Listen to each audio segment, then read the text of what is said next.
Welcome to கலாட்டா குடும்பம். இன்னைக்கு கலாட்டா குடும்பத்தில் என்ன பண்ண போகிறோம் பார்த்தாலே உங்களுக்கு தெரிஞ்சிருக்கும். அதே தாங்க இஞ்சி பூண்டு தாங்க அரைக்க போகிறோம். வாங்க எப்படி அரைக்கிறதுன்னு பார்க்கலாம். இப்போ பார்த்தீங்கன்னா நாங்கள் இஞ்சி பூண்டு அரைக்கிறதுக்கு வந்து இஞ்சி வந்து 100 கிராம் எடுத்திருக்கோம், பூண்டு வந்து 100 கிராம் எடுத்திருக்கோம். வாங்க ஃபஸ்ட்டு வந்து இஞ்சி அரைச்சிக்கலாம். வாங்க ஃபஸ்ட்டு இஞ்சி போட்டுக்கலாம்.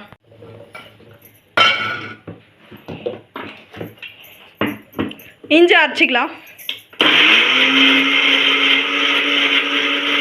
இப்போ பார்த்தீங்கன்னா இஞ்சி நல்லா அரைஞ்சிச்சு. நெக்ஸ்ட்டு பூண்டு போட்டு அரைச்சிக்கலாம். நெக்ஸ்ட்டு பூண்டு போட்டுக்கலாம். பூண்டு போட்டு ஒரு அரை அரைச்சிக்கலாம்.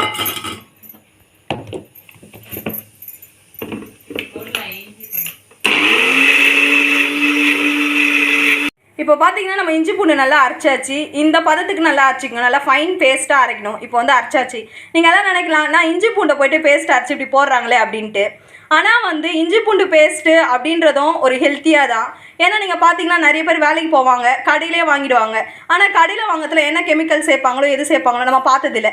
ஆனால் நம்ம செய்யறதுல வந்து நம்ம இதை தான் போடுறோம், இந்த பொருள் தான் போடுறோம் அப்படின்னு நமக்கு தெரியும். இப்போ வேலைக்கு போகிறவங்க கூட இதை வந்து ஃப்ரிட்ஜில் போட்டு இது பண்ணி வச்சுட்டாங்க, ஸ்டோர் பண்ணி வச்சுட்டாங்க அப்படின்னா ஒரு 10 நாளைக்கு இது கெடவே கெடாது. நமக்கு தேவைன்றப்பெல்லாம் யூஸ் பண்ணிக்கலாம்.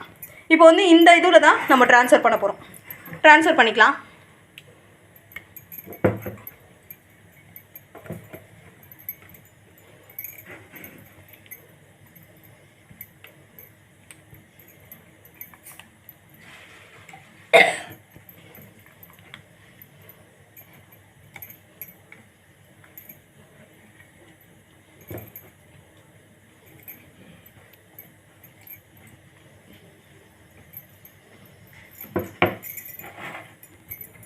இப்போ வாங்க இந்த டப்பாவை க்ளோஸ் பண்ணிக்கலாம்.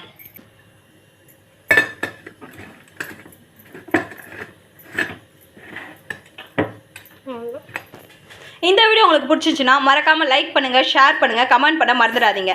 மறக்காமல் சப்ஸ்கிரைப் பண்ணிடுங்க, பெல் ஐக்கனை தொட்டுருங்க. அடுத்த வீடியோவில் இதே மாதிரி உங்களை வந்து சந்திக்கிறேன். பாய்.